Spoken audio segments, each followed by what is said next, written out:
সব সব বলে কিছু হয় না।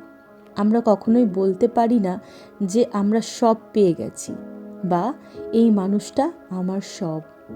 সব কথাটা একটা রূপক মাত্র।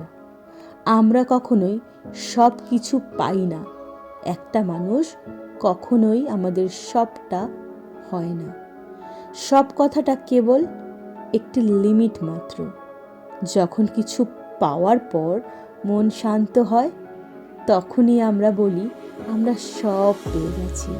যখন একটা মানুষের কাছে এসে আমরা মানসিক শান্তি পাই, তখন মনে হয় মানুষটা আমার সব। তার মানে এই নয় যে আমাদের চাওয়া পাওয়া শেষ হয়ে গেছে বা এই মানুষটা আমাদের জন্য শ্রেষ্ঠ মানুষ।